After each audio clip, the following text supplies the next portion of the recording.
on this computer. Okay, so make sure that the recording light is on. Okay, perfect. We got recording. I'm going to move you to my other screen so I can keep my eyes on you.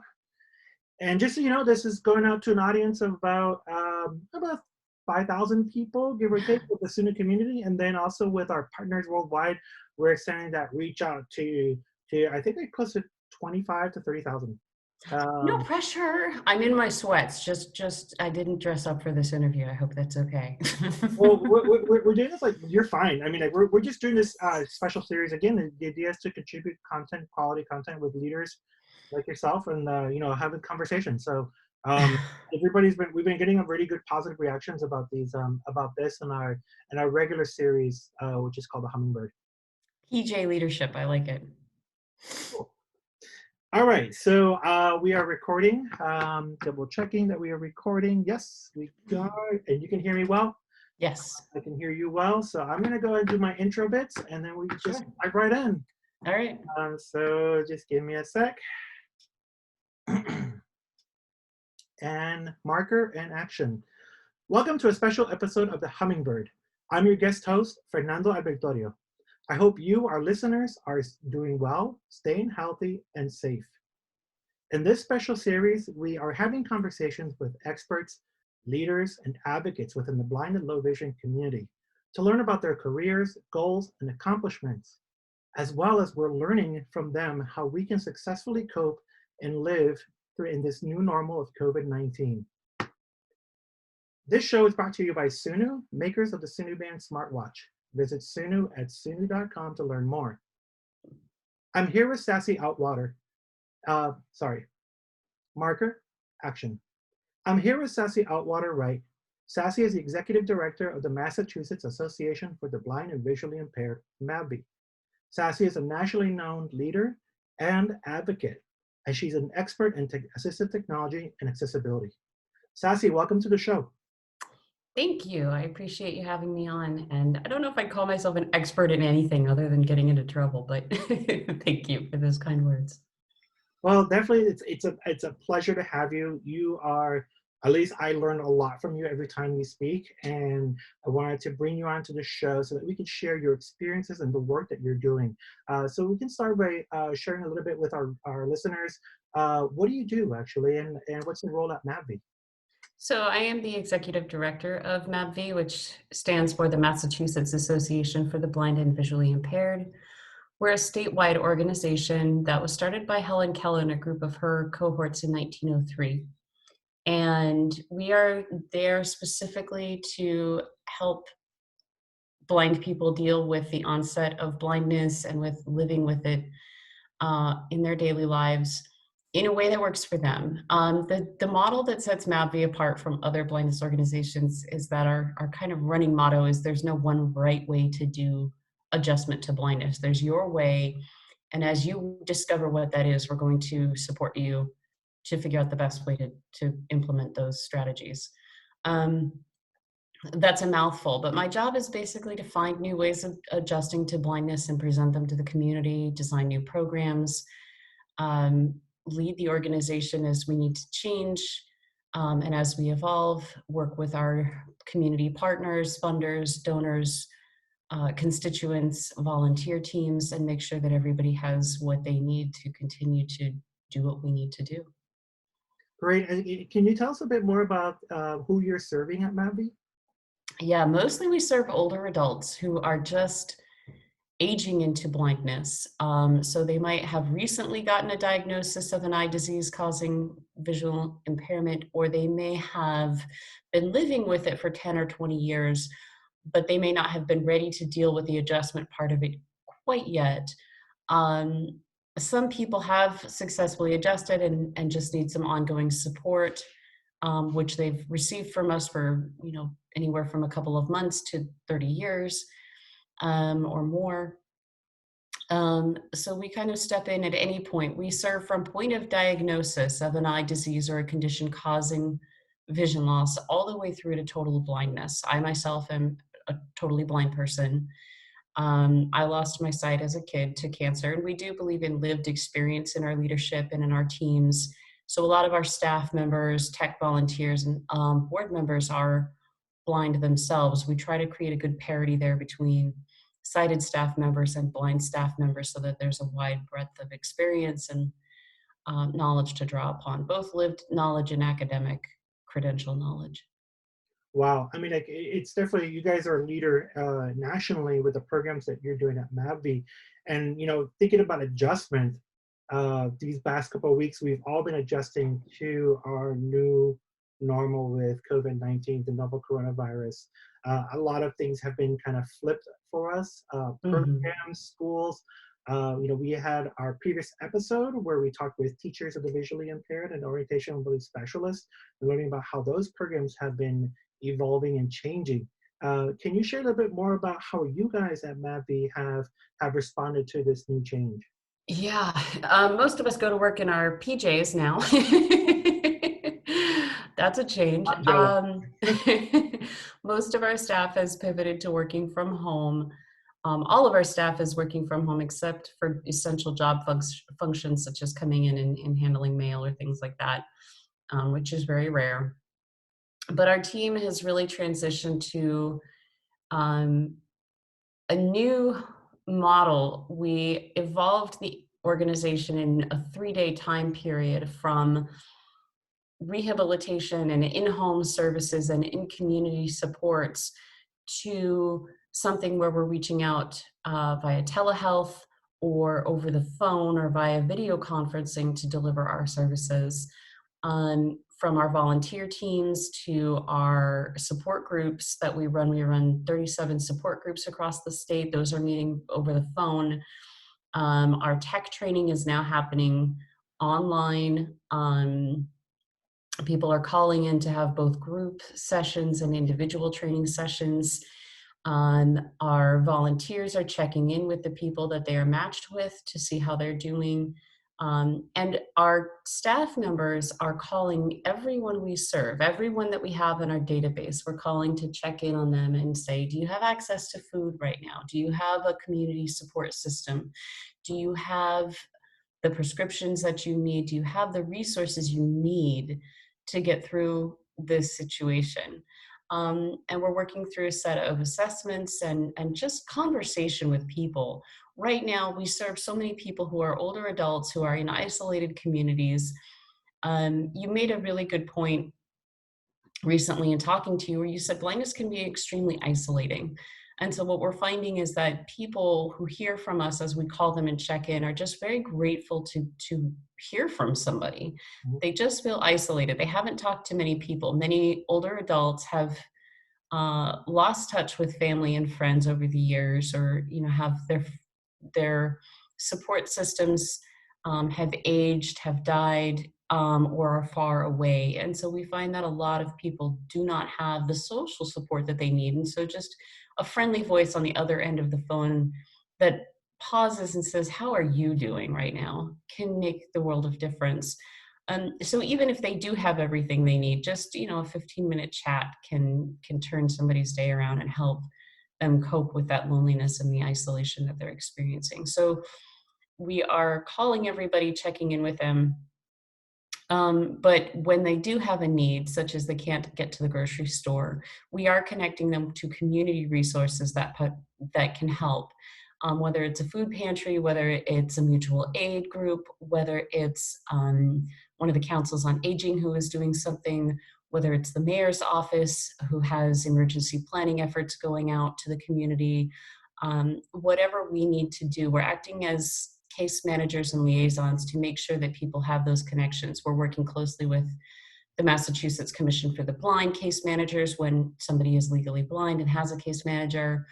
We're working with other state agencies in aging to make sure that people have the right resources and community connections to get the things that are absolutely necessary right now. This is a quality of life situation for many members in the blindness community that we need to move and address, especially around grocery and prescription access. So we're making every effort we can to meet those needs in a multitude of ways.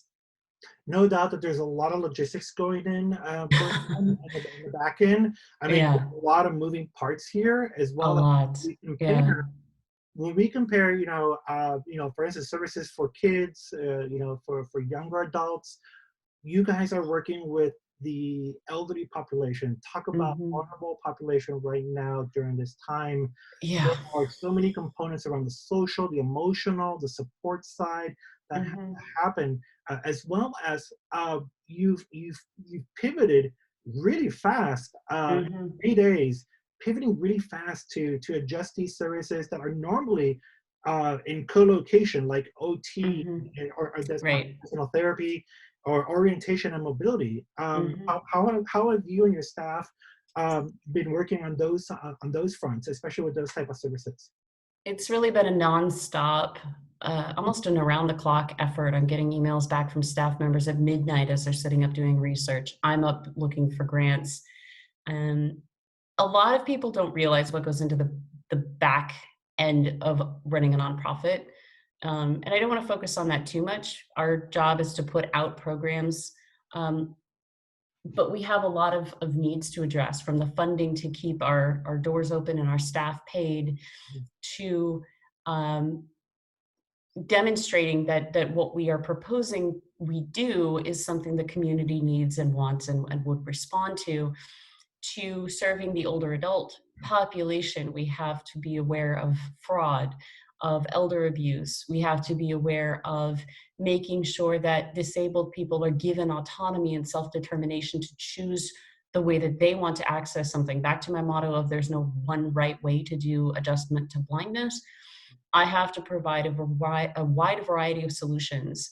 One size does not fit all, and I need to be respectful that there are some people who um, want to get their groceries delivered from an online system and want to put in their financial information themselves. And then there are people who want someone to go pick up their groceries physically from the store for them. There's some people who want to get out of the house and go pick up their groceries.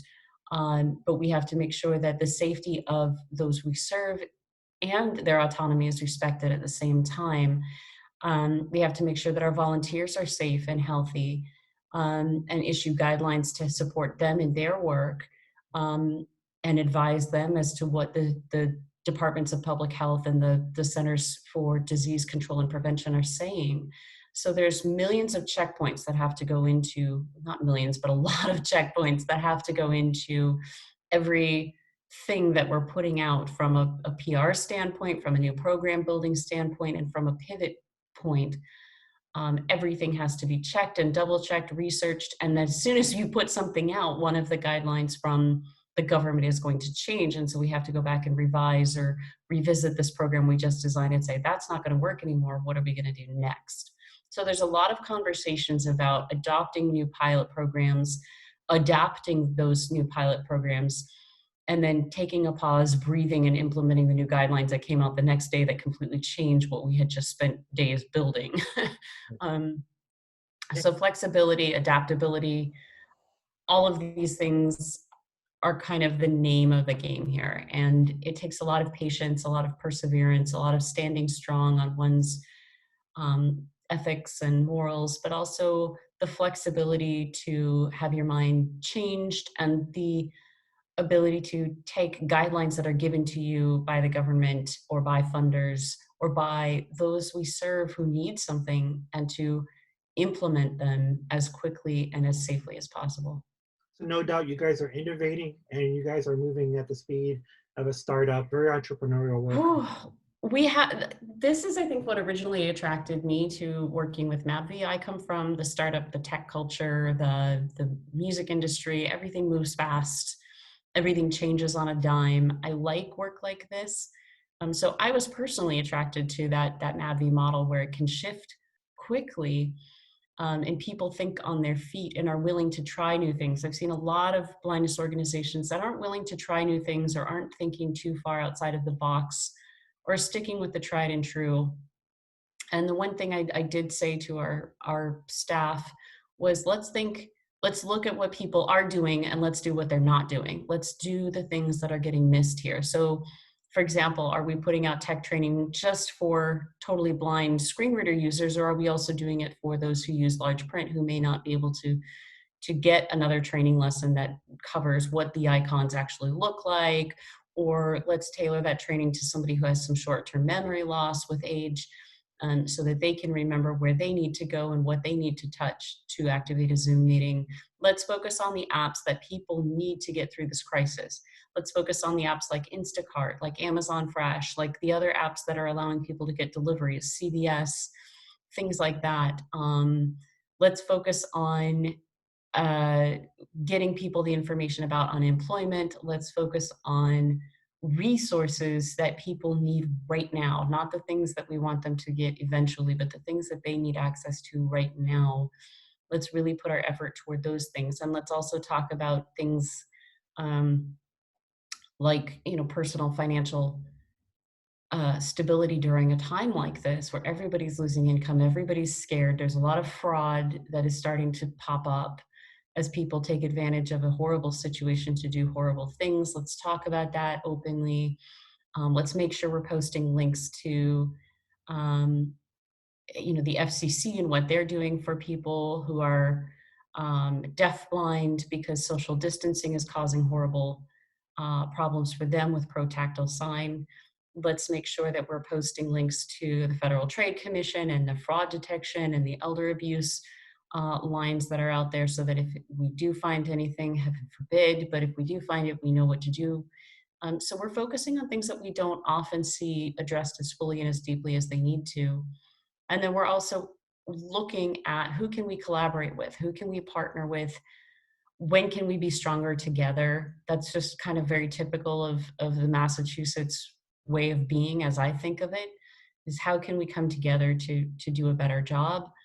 So we're really trying to push for collaboration among agencies, both nationally and locally, in age, in blindness, in disability, in advocacy, in entrepreneurship, new evolving technologies and ideas that really highlight how we can come together to serve this community in more innovative and supportive ways. Yeah, especially in Massachusetts, the whole coming together, stronger together Yeah. is an important thing. We see the commercials every day, and my follow-up question to you is about, where does MABVI need help? How can people get activated? Thank you for asking. That's a really big one right now. Every organization right now, every nonprofit needs help. Every nonprofit is serving an important purpose, whether it's providing food to those in need in the community, those who are dealing with houselessness and who do not have a home to shelter in right now. They all need help. They all need support. But the blind community is facing some pretty unique challenges. Like I mentioned, food access is a big issue. Instacart deliveries are tough to come by right now. There's just not a lot of shoppers out there. They don't have enough resources to meet the demand. So that's a big issue. Amazon Fresh is much the same. So food access is becoming the biggest problem that we're seeing. Prescription access, not far behind. Telehealth works great if you know how to use the technology. Not all of our older adults know how to do that. And when a doctor's office says, just click on the thing in the right, that doesn't translate for a screen reader user at all. And doctors' offices are not equipped to answer these questions on screen reader access to the telehealth options that people are putting in place now. So we're seeing that emerge as a need. So MABVI really needs people with technological expertise to volunteer.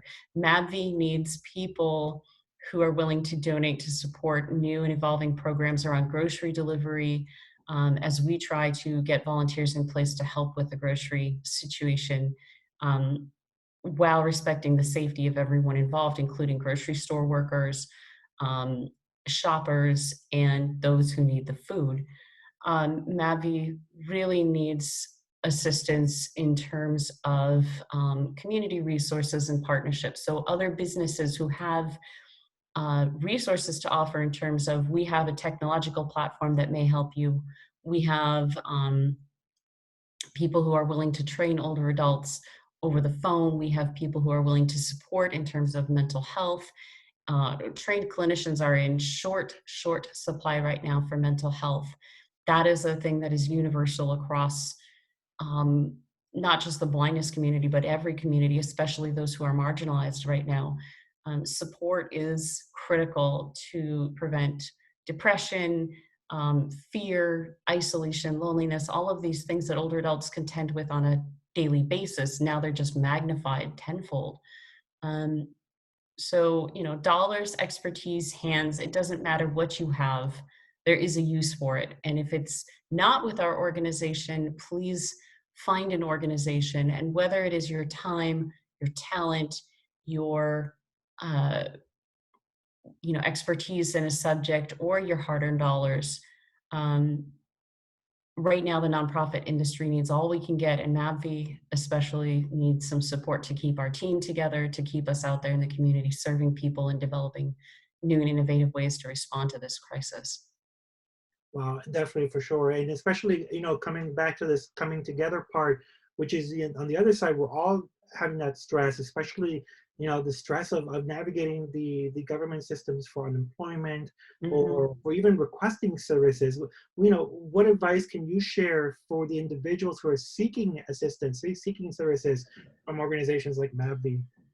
I want to point out something that I think gets missed a lot, and then that is that print information access is a quality of life issue. Oftentimes, you'll see people say that it's not an immediate quality of life need that a print sign be made accessible, um, and that it goes below some of the other priorities faced by some members of the disability community. And I don't want to refute that, but I want to contribute to that. And I want to say that quality information access is critical to the blindness community right now, from food labeling to um, inaccessible flyers about how to prevent COVID, to when you get brought into the hospital in an ambulance, you're struggling to breathe, how to tell the medical team to respond to your needs as a blind person. All of these things are critical quality of life issues that revolve around print information access. If they hand you a form to sign while you're struggling to breathe, while people are in full PPE, and if you are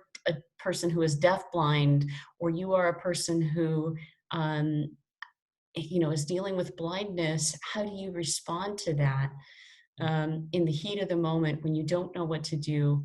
There are a lot of resources going up right now all over the country to help advocate with you, to help direct medical care to support you as a disabled individual, and to help companies, healthcare providers, the government understand that they need to take this absolutely seriously. In a time when our government, our healthcare systems are strained to bursting with priorities and needs, um, this just seems like one more thing to add to the fire, but it is a critical need that when we come into the hospital or when we go to get food, our needs get met too, and that we have unique needs that need to be addressed in unique ways. I've been fighting so hard to keep our team at MABVI together and paid, because the skills of a rehabilitation professional, such as an orientation and mobility instructor or an occupational therapist or a social worker who works with people who are blind, those are specialized skills that take years and years to cultivate. You have to know how to advocate for print information access. You have to know how to advocate for digital information access or environmental access. All of these things take years to cultivate and aren't just things you learn, like an insta-fix. It doesn't work like that. Um, and we need these people on the ground able to respond to crises when a patient does need an advocate by their side who knows orientation mobility, when a patient does need an advocate to talk to a medical team about how to make their environment safe. Um, in a hospital setting, we need an occupational therapist. When a patient does need mental health support because they're terrified, because people are just handing them print forms and overwhelming them, we need somebody who understands what that's like. Um, so if you find yourself in a situation where you cannot get access to something, whether it's food, whether it's the unemployment paperwork, whether it is financial information, patient information at a hospital, whatever it is, please reach out to a blindness agency. If you are somebody who can benefit from the services of MABVI in Massachusetts, great, reach out to us, we'll help you. If you have another agency that you prefer to work with, or if you have an agency outside of Massachusetts around the globe, please reach out, get an advocate to work with you. If you are having trouble accessing something, do not go it alone. Now is not the time to hold on to that idea of I have to do it by myself and independently to prove something to the world. The only thing that you have to prove right now is that you can live through this. You can survive this. And you need to pull in every resource that you can. So please ask for help and support. Get an advocate on your side. If you don't know where to turn, ask us. Call us at MABVI. We will help. Go online and find you the advocate that you need. And if we don't know that resource, we know the people who do. We work closely with the National Federation of the Blind, with the World Blind Union, with the American Council of the Blind, and with the American Foundation for the Blind. We work with these agencies, and when we don't know the answer to a question, we reach out to them.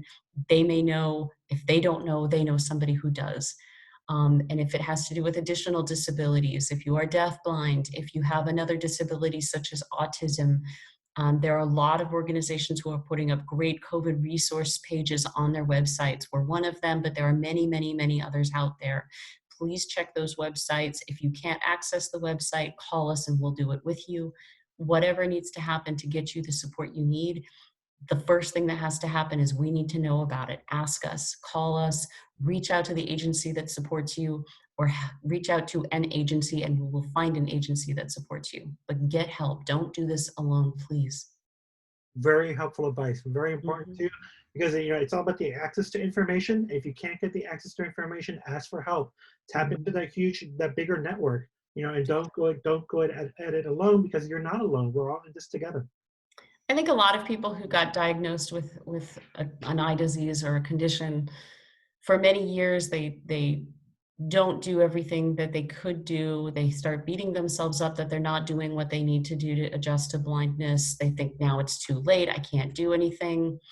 Um, they, will hit a period where they start to think it's too late. I don't want help. I don't want people to know that I'm suffering right now.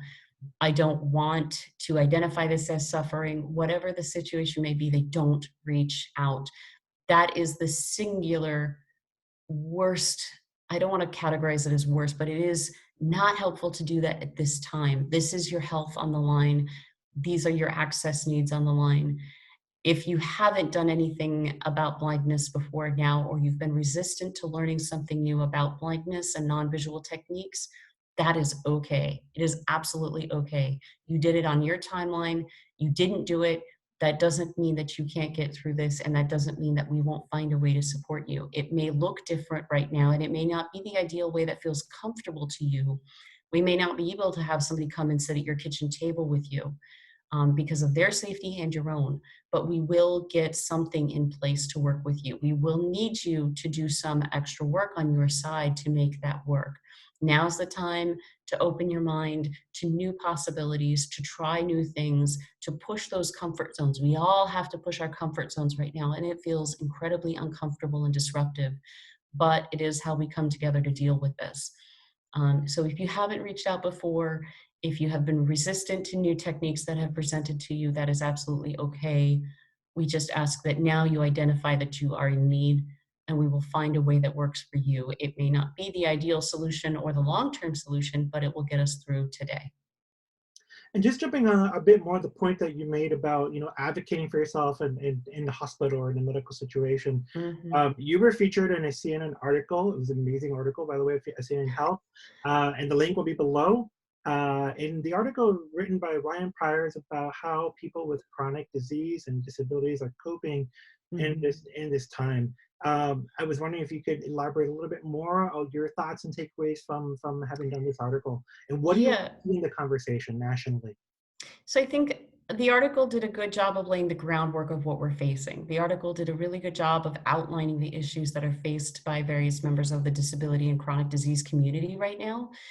The piece that I want to add on to that and see follow on to this is that there are solutions. I closed the article, or Ryan does a great job of closing the article from Jesse's point of view and from my point of view, saying the disabled community, we're no stranger to this stuff. We are used to dealing with the healthcare system, whereas most people maybe not so much. We're used to dealing with bureaucracy, paperwork, the runaround, the delays, the problems. We're used to being good and strong advocates. We're used to dealing with a lot of this. And so we are the powerful people right now. We have the solutions right now. We know how to get through this right now. We are seeing a lot of medical modeling, as the article references, coming out that says, years left to live, and quality of those years are going to be what people use to determine who lives and who does not get resuscitation and a ventilator at this time. But I kind of want to challenge that. The medical community is saying, somebody who has a disability is not at risk right now. And I kind of want to challenge that and push back on that and say, I know 85-year-olds and 90-year-olds who have more life experience with healthcare facilities and how to navigate those and self-advocate than most 30-year-olds do. So I think the more valuable insight right now that our world needs comes from the disability advocates, comes from the age-friendly advocates, the older adults. They have the life experience that they could be passing on to people. So I want to challenge very openly and very powerfully the idea that we're not the top priority need right now. We absolutely are, because we have the knowledge that the healthcare system needs to hear to fix some of this, to get through some of this. We need to have a solution-centered conversation. There's a level of victimology that happens when you just point out a problem and you don't point out the solutions to it. So I want to step on from that article and say there are solutions here. There are solutions here such as if somebody gets brought into a hospital, if you are bringing in a tablet to have that patient sign a consent form, if it's an iPad, just turn VoiceOver or Zoom on so the person can read it for themselves. If you are in a situation where you are presenting documentation to a person for consent and you don't have a screen reader or magnification available, just sitting down for 30 seconds and reading to the person, making sure that sign language interpreters are widely available, and if they are not, that written English is available, making sure that things are accessible beforehand, not during a crisis. These are preparatory steps that are not cost prohibitive, but make the world of difference. Even for the able-bodied population, if you have a form available in a variety of formats that is plain English, that is free of graphics, it makes things easier to read for any human being. The things that work for the disability community are not exclusive to the disability community. This is where we get the idea of universal inclusion or inclusive design, where other human beings are factored in, not just the disabled community, or not just, excluding the disabled community. So what works for us tends to work for everybody else too. It's just better practice. For shopping, if we have the hours that are designated for older adults to come shop, how about prioritizing some disability? We need people to be able to self-identify and say, I have a disability. I can't access groceries any other way. I need to access food too. And they need to get priority access on apps like Instacart or something else when they have no other option to get food other than to have it delivered to them, especially if they're homebound because they're immunocompromised. That could be a solution.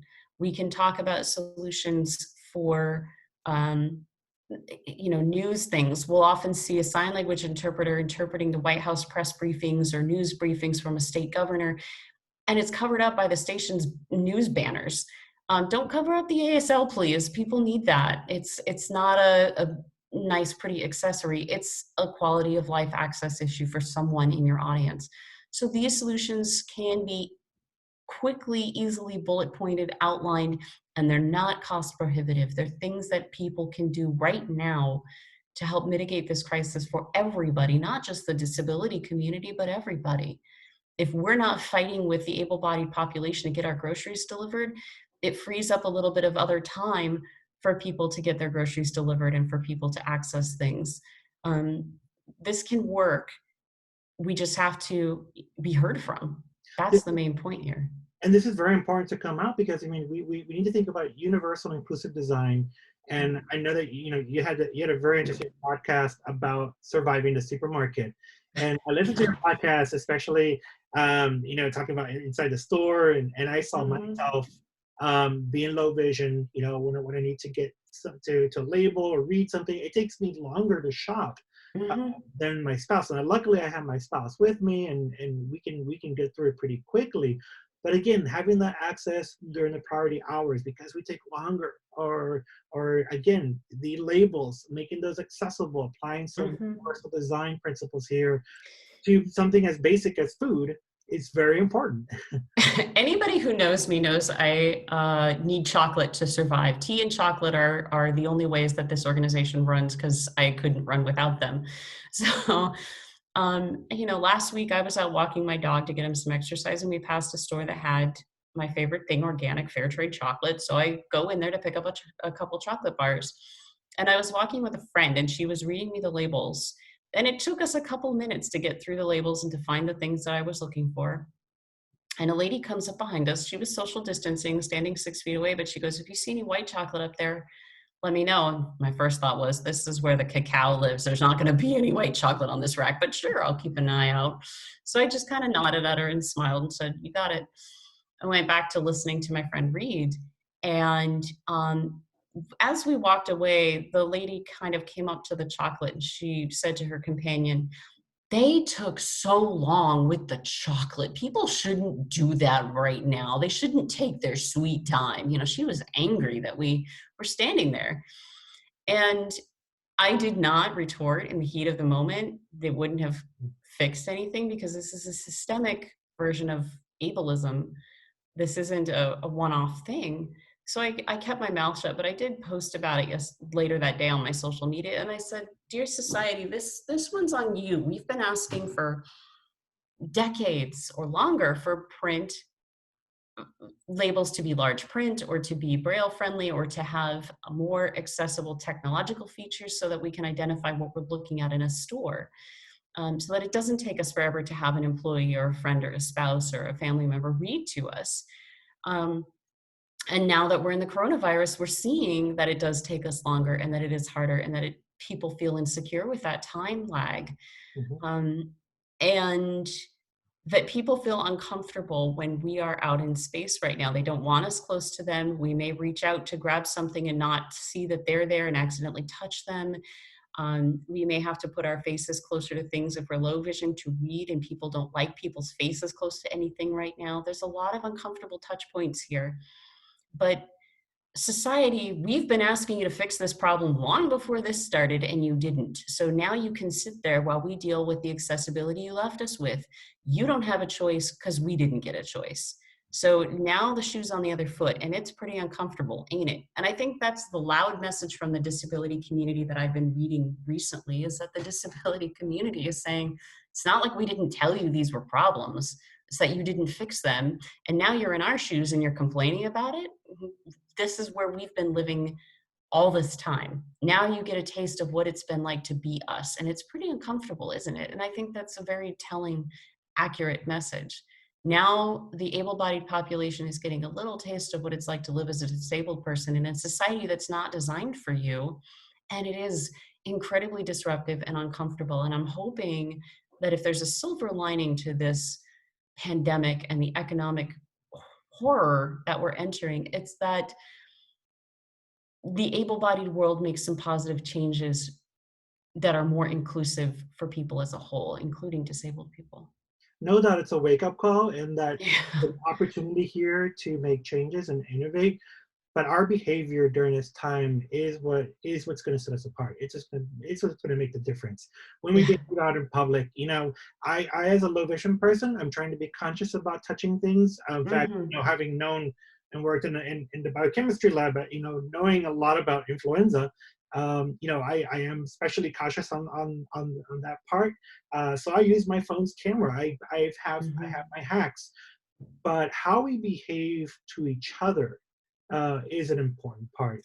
And how would you, in your point, what recommendations or where do you see our communities coming together to make this positive change happen? How can that happen? That's a really, really good question. I'm really glad that you brought that up from that angle, because while I'm coming down on the able-bodied community a little bit and scolding that, I don't want to let us as a blind community or a disabled community off the hook in any way. It's our responsibility too to contribute to solutions here. So our behavior makes the world of difference. How we respond to the able-bodied community now makes a difference. If we come at this from a solution-centered perspective, even if we're tired and angry and confrontational, that won't help fix the problem today. Anger is generative. Anger is good. Discomfort is generative. Discomfort can be good. These things can build things. These things are the catalyst to change. But we have to use them in positive, directive ways, not in negative breakdown ways. If we want a seat at the table, we need to come to the table prepared to push a way forward rather than create an impasse. I think that's a really important message for the disability community right now, especially on an individual level. Um, at MABVI, we get the good, the bad, the tough. And I see some people who come very, very angry that we have changed services, that we can't provide the services they're used to. And absolutely, there should be anger right now. As I said, anger can be good. But I think that we all have to come to the table knowing that things have changed, knowing that these changes, some are going to be short term, some are going to be long term. I think that this is profoundly going to change how blind people live in society and how society functions as a whole. And so all of us have to come to the table knowing that we need to generate new ideas, new things. We need more than ever to be open-minded about how disability evolves in societies that are not designed for us, and in contexts that are not designed for us. So we need to be as openly available to new solutions, proposed ideas, and trials as we can. We need to be willing to pilot new things. We need to test things and experiment with things, knowing that that may not be the ultimate solution. That motto that I've been using, adopt, adapt, that is a really powerful thing. We're going to adopt a new pilot program, see how it works, evaluate it, and adapt it if we need to. So forcing ourselves into I do it this way and that's it model is not going to work right now. It's just flat out not going to work. It's going to cause problems, and you're going to alienate the people that you need to bring together most to achieve a solution. Um, Self-advocacy is critical right now, being able to speak up for yourself and identify your needs. But also, when you can't be the person who speaks up without getting your emotions involved and navigating toward a solution, knowing who can do that with you, knowing that you can trust their directives and their representation of you, is important. So knowing when your emotions are going to make you too heated, too scared, too sad, that's another form of self-advocacy, knowing that you don't have the emotional bandwidth to handle a situation right now, so bringing in somebody else that you trust to do it with you or for you in a situation. That is self-advocacy. So redefining what we define as independence, redefining how we think of self-advocacy, remembering to be solution-centered, even as we acknowledge that there's active trauma going on right now, there's active pain that is happening to us collectively, mentally, singly, individually, and as a whole society, coming together to support each other in constructive ways rather than conflict-driven ways that lead to an impasse is going to be essential. We have an amazing opportunity to learn. Yes, we're going to have the emotions. We're going to feel hurt. We feel angry. We feel stressed. But we have an amazing opportunity to learn and then to move on to acting, to bringing, like you said, bringing something to the table, whether it's your talent, a gift, resources, bringing constructive ideas to the table and action. What does the future look like with this time? It's very tumultuous right now. What does the future look like for organizations like MAPI? The future looks like, I'm going to go back to a favorite word here, generative disagreement. The future looks like that people with differing opinions can put their voice forward and say what they want to see come out of this. Like a forest fire, things are burning down all around us right now. Things are being taken to the ground. Our systems of economics, healthcare, they're all being burned to the ground by this pandemic. And so what they come back as, what we regrow from this tragedy and this crisis, can be defined by us collectively right now. We each have a powerful voice to decide what happens from here. We are in such a time of turmoil that we do get to decide what happens going forward. whether that's a shared collective advocacy goal, whether that's an individual, I need this priority goal. I think that there's this fear going around that we're all going to have to fight for the same few precious resources and that we're going to pit against one another. But what I've overwhelmingly seen right now is that crime has gone down for the most part. um, Injuries have gone down. uh, Mental health and things have gone up. Domestic violence has gone up because people are trapped in their homes with their past, with their partners, with things that are uncomfortable. But I think in large part, we're facing a situation now where we get to redefine what happens from here. And usually we don't have as much leverage to push back on the big systemic things and say, this is broken. Now we have a heaping helping of evidence. We have a ton of things to point to that says, see, this system has been broken. We told you to fix it, you didn't, and this is what happened. Now we can rebuild. Um, there's a tremendous amount of pain to go through to reach that rebuild, but I think that we can rebuild our healthcare system to be more equitable and more resource to those with chronic diseases. I think that we can rebuild our systems of access to be more text friendly and to be more uh, to be able to quickly conform to accessibility standards because they have to. I think that we can rebuild our rehabilitation systems and our blindness systems to do a lot of things virtually, to get people more driven to understand and work with technology, and to innovate in some new and creative ways. And I think that a lot of people are scared that we're going to socially start to distance ourselves even after social distancing isn't a thing. More people are going to work from home, less people are going to be out in the world. Um, I think that this can be something where blind people um, can pave a way. I don't see this as something that is going to harm our community. I see it as something that is going to drive our community to a status of leadership because we can take online learning tools and evolve them into things that then push some of the barriers we've been facing in terms of access to orientation and mobility training, for example. We can push those forward.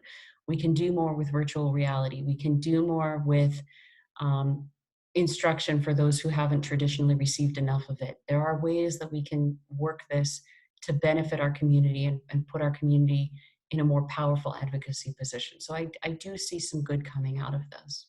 As well as providing opportunities for employment and Mm, really kind of changing yes. now the scale where now the blind and low vision communities can have access to employment opportunities in this as we move away, as we move on, moving forward from the new normal.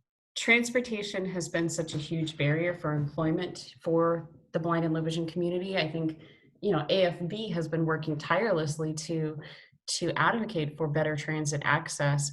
And I think that the idea was you have to be physically sitting in the workplace to work. And I think we've blown that out of the water. That's not necessarily true at all.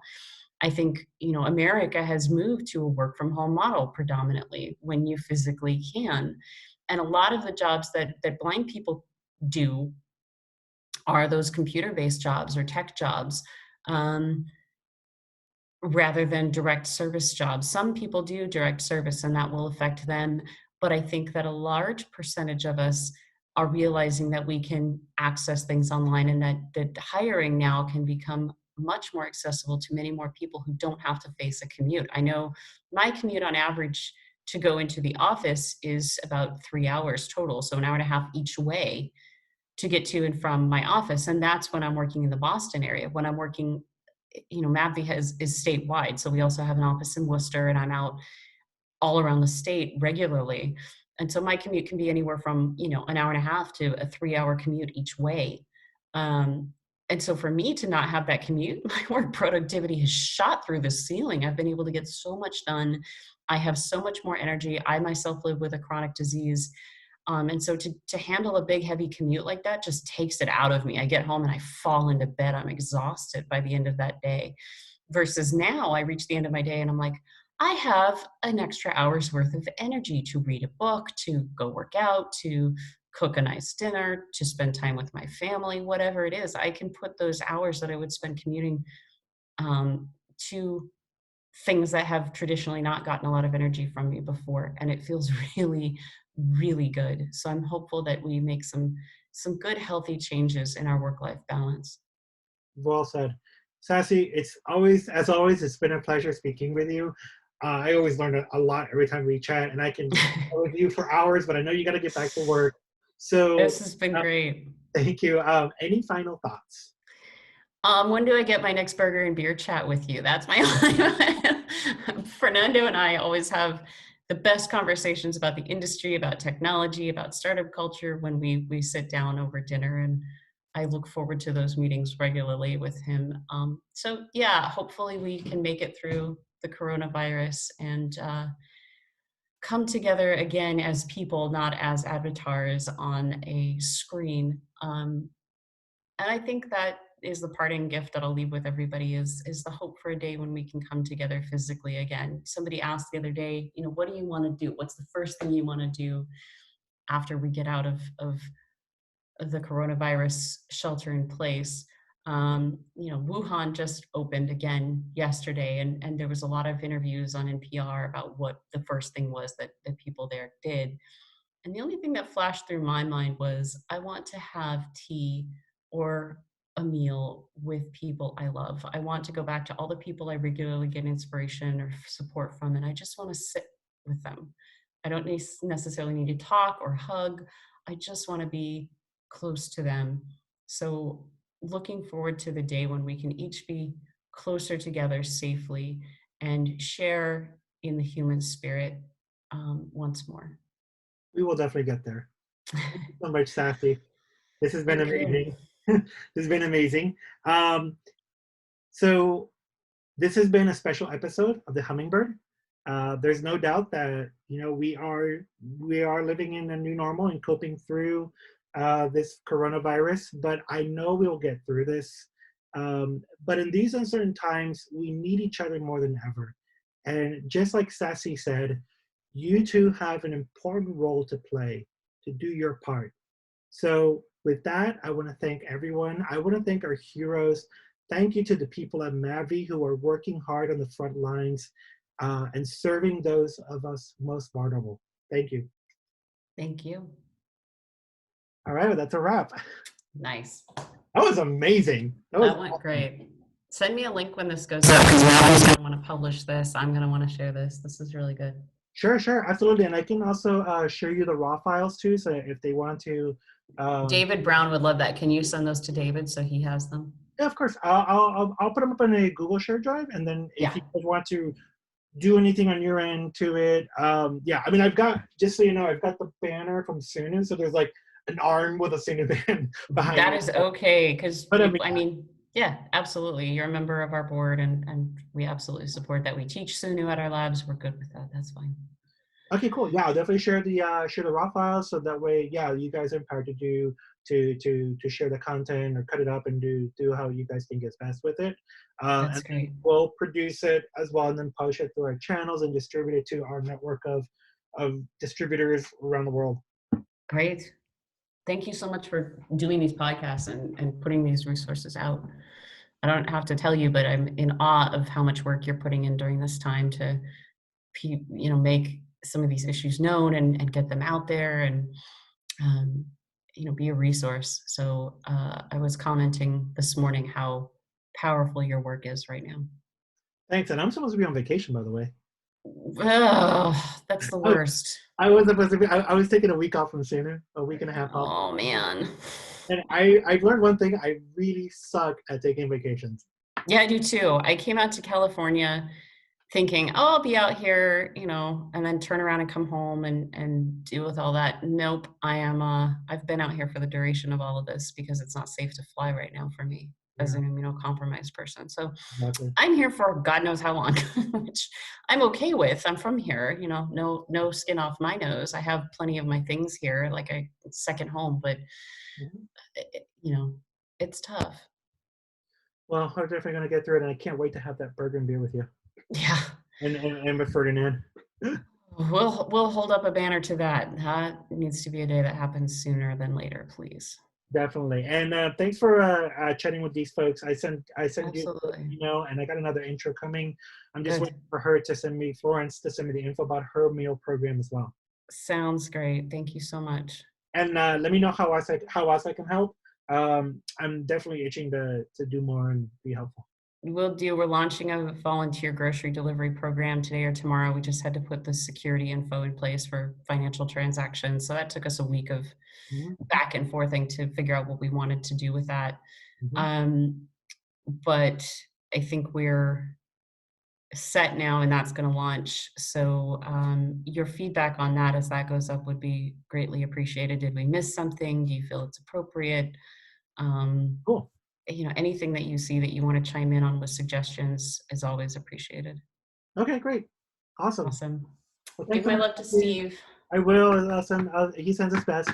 All right, take care. All right. Take care. Bye. Bye.